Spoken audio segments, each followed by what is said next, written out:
खुशामदीद और सुबह बखैर। यौम दिफ़ाए पाकिस्तान 6 सितंबर 1965, एक ऐसा दिन जब दुश्मन ने हमें कमज़ोर समझते हुए और दुश्मन ने हमें गाफिल समझते हुए हमारे ऊपर हमला किया। और हमें पाकिस्तान एयरफोर्स का कंट्रीब्यूशन इस जंग में जो है वो बड़ा अहम है, इसलिए कि मैं बार बार इसका जिक्र कर रही हूँ कि हमारे पास ना तो जहाज़ उस तरह के थे, ना हमारी दिफाई सलाहियत जो है वो उस लेवल की थी जिस लेवल की इंडिया की थी। लेकिन इसके बावजूद हमारे फ़ाइटर्स ने और हमारे पायलट्स ने जितनी तंदही के साथ, जितनी शुजाअत के साथ दुश्मन का मुकाबला किया और जिस तरह से उनको हज़ीमत का सामना करना पड़ा मुख्तलिफ़ फ़ज़ाई मार्कों में, वो एक फ़ज़ाई हिस्ट्री है हमारी, वो एक हमारी तारीख़ है जिसमें हमें बड़ा फ़ख्र है। आज मैं आपकी मुलाकात अपने इस हिस्से में प्रोग्राम के जिस मर्द शुजाअत से करवाने जा रही हूँ, हलवाड़ा का फ़ज़ाई मार्का जो है वो हम सबको पता है, जिसमें हमारे दो बड़े अहम और बड़े खूबसूरत ऐसे लोग जिन पे हमें बड़ा फ़ख्र है और हमेशा रहेगा, सरफराज रफ़ीकी साहब शहीद और यूनुस शहीद साहब, इन दोनों ने अपनी जान का नजराना पेश किया। लेकिन उसके नतीजे में दुश्मन के बहुत सारे जहाज़ जो हैं वो मार गिराए गए और एक जो वापस आने में वापस ज़िंदा आए हमारे पास, वो मेरे आज के मेहमान हैं। और इनको एक और क्रेडिट भी जाता है कि 15 सितंबर को इन्होंने अपने एक एयरक्राफ्ट के साथ, जो कि है F-86, जो कि डे फाइटर तैयारा है, उसके साथ इन्होंने इंडिया का रात का जो फाइटर तैयारा होता है कैनबरा बॉम्बर, उसका सामना किया। ना सिर्फ सामना किया बल्कि उसे मार गिराया। और ये रात के वक्त एयरफील्ड को इन्होंने इस तरह से डिफेंड किया। मेरे साथ हैं सीसल चौधरी साहब। अस्सलाम वालेकुम। कैसे हैं sir? Very well, thank you. I am so dilated, मुझे इतना अच्छा लगता है आपसे मिलकर, इसलिए कि जब मैं आपको देखती हूँ मुझे मेरे अंदर एक ताकत आ जाती है। एयरफोर्स ज्वाइन कर लो।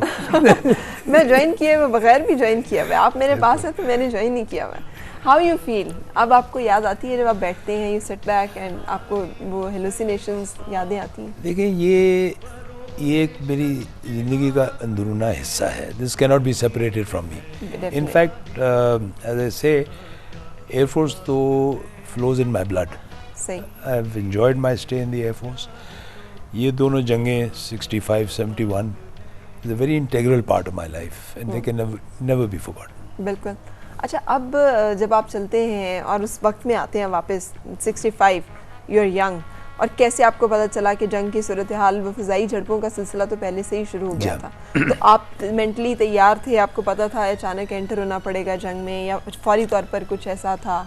देखिए, जहाँ तक मेंटल तैयारी की बात होती है, fighter pilots are always mentally ready for war, because उनकी ट्रेनिंग ही यही होती है। We are doing an unnatural thing throughout our life. सही। Flying is an unnatural thing. बिल्कुल। और एवरी मिशन जो एक फाइटर पायलट फ्लाई करता है is a training practice mission for war. बिल्कुल सही। सो मेंटल तैयारी हमारी हमेशा रहती है। ये मैं ज़रूर कहूँगा कि जो हमारे पाकिस्तान एयरफोर्स के उस वक्त और आज भी ट्रेनिंग सिस्टम था, basic as well as advance, is one of the best in the world. ठीक है। हम Indian air force which is our main, आप कह लें, I would like to use the word enemy but adversary मैं कहूँगा, क्योंकि हमारी तो इस वक्त कोशिश है ना, I am deeply involved in peace initiatives, तो वो उनका हम नंबर वाइज मुकाबला कभी नहीं कर सकेंगे। लिहाजा हमारी जितनी भी ट्रेनिंग है वो इसी बेसिस पे होती है कि we will be fighting them outnumbered in the air. सही।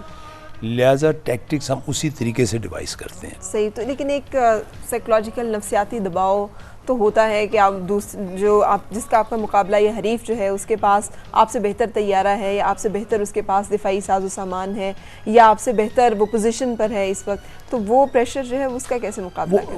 वो प्रेशर को बेयर करना पड़ता है और उसको ओवरकम करना पड़ता है। देखिए, ये जब आप दो जंगी तैयारे कह लें, उनको कंपेयर करते हैं परफॉर्मेंस वाइज, तो one is better than the other, but not in total perspective.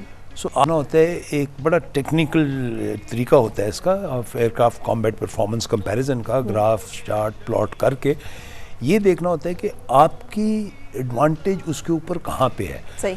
Major areas में तो उसकी एडवांटेज है आप पे। डेफिनेटली। सो जब आप उस पर क्लोज कॉम्बैट में जाते हैं तो कोशिश आपकी ये होती है कि आप उसको ड्रॉ करके अपनी एडवांटेज एरिया में लेके आएँ। सही। और इसमें मैं ये कहूँगा, क्योंकि हमने ये काफ़ी पहले सीख लिया हुआ था, बल्कि I was Pioneer in this field in Pakistan air force. सही।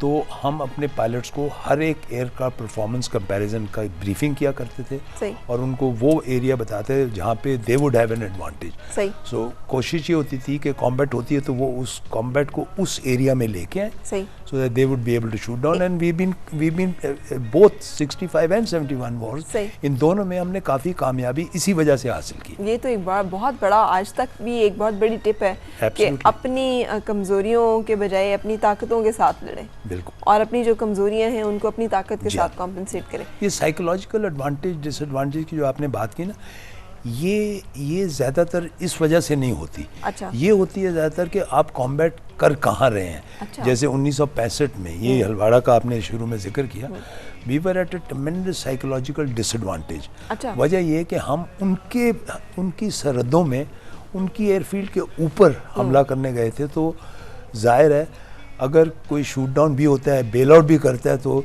दुश्मन if you survive you are a POW। बिल्कुल बिल्कुल बिल्कुल सर। अच्छा, हम कंटिन्यू करेंगे और बहुत सारी खूबसूरत यादें जो कि हमारे आज के मेहमानों के पास हैं, और इन यादों को हुसैनी साहब ने, ग्रुप कैप्टन हुसैनी साहब ने बड़े खूबसूरती से कैनवस पे मुंतकिल किया हुआ है। हम सब आपके साथ शेयर करेंगे। एक ब्रेक के बाद खबरों का वक्त है न्यूज़ स्टूडियो की तरफ।